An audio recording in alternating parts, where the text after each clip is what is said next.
limiting beliefs, and finding ways to get over them. If there's one thing we underestimate, it's our beliefs.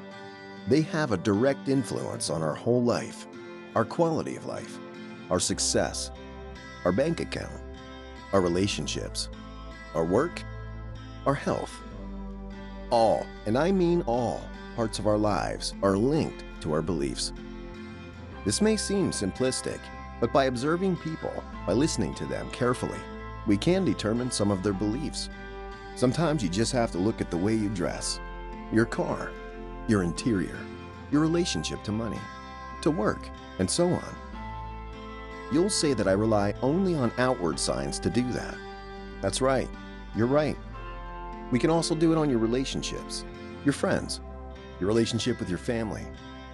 As we've told you, our whole lives are closely tied up with what we believe. So, what do you believe in? Because as you've understood, we all have a set of beliefs, convictions, in which we have an unchanging faith. Have you ever taken the time to think about it? If you haven't, maybe it's high time you did. Because as we'll see, our beliefs can be as much a brake as a support. The different forms of beliefs. There are in fact three categories of beliefs: positive, limiting, and neutral.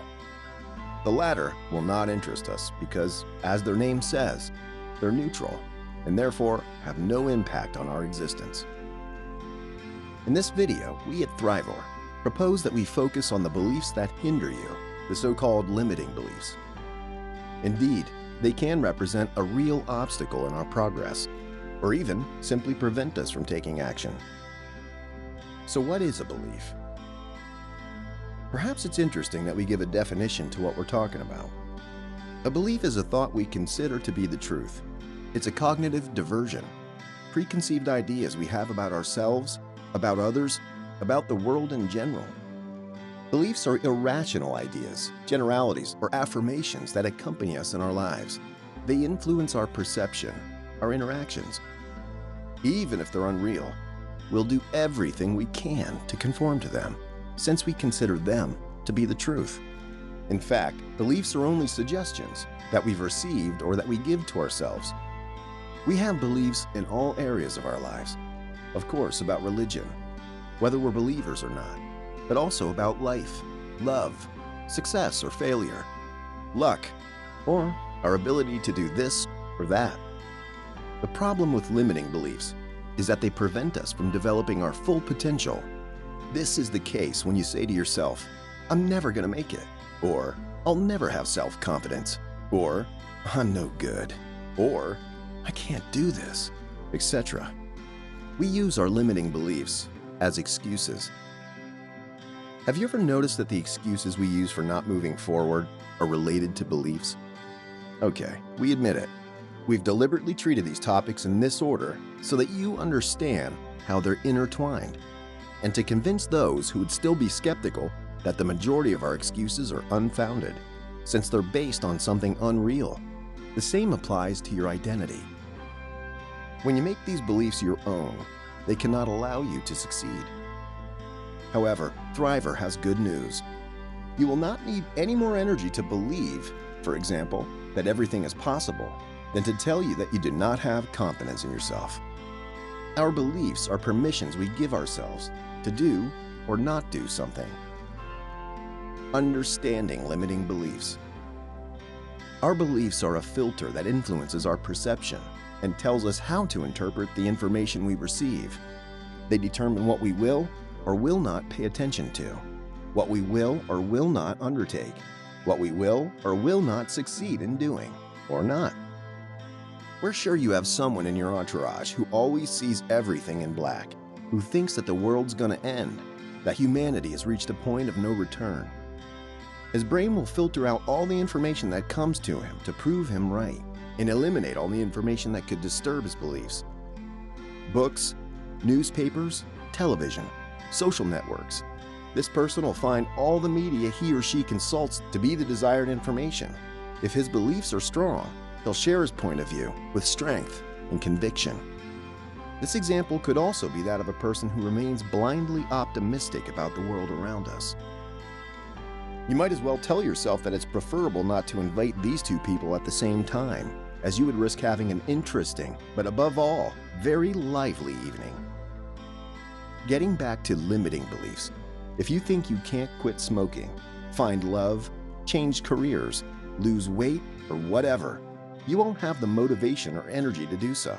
In addition, your unconscious will take every possible action to prove you right. You might as well realize there's a lock or a stick in the wheel before you put your first pedal to the metal. Where do limiting beliefs stem from?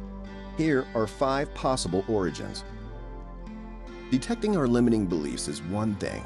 Understanding their origins is another, which can sometimes be very helpful in disabling them. They can be many and varied. Number 1. Negative experiences. Those that are considered to be general. For example, if you've been left several times, you might believe that you don't have the right to be loved. This, of course, is not true, but it'll be very difficult for you to even perceive the interest signals of others. Number 2. Family heirlooms. The family is one of the most fertile grounds for belief. We grow up imitating our parents and draw on values and beliefs that are sometimes passed on from generation to generation. My best friend and his sisters purchased a cottage a few years ago that had long belonged to their family, distant aunts with whom they'd had no special or regular ties. They were confronted with immediate hostility from neighbors, generated no doubt by negative beliefs against all members of their family, perhaps for generations. They were a bit like Auntie Danielle. They don't know you, but they already hate you. The worst part of this story is that they certainly had no idea why they hated their new neighbors so much, other than the fact that they belonged to the same family as the previous owners. Number 3. Our education, the media, caregivers. The best known example is, you're not cut out for math or this language. Do you really believe that a child who hears people he trusts completely, parents, teachers, telling him this, will believe that he has potential in these subjects? Number 4. Cultural and environmental. One only has to observe the rise of certain fundamentalisms to understand that we can forge beliefs through the messages we receive. We only have to look at all the fake news published during the 2016 American elections, which, despite denials and evidence of their non-existence, are still considered by many voters to be totally true. Number 5. Religious. We at Thrivorr are aware that this can be a sensitive subject, but it's also enough to see the rise of certain fundamentalisms, regardless of religion, to realize that these are limiting beliefs. Because pushed to their limits, they leave no flexibility. Thank you for watching this video, and we hope in some way it empowered you to reevaluate your limiting beliefs.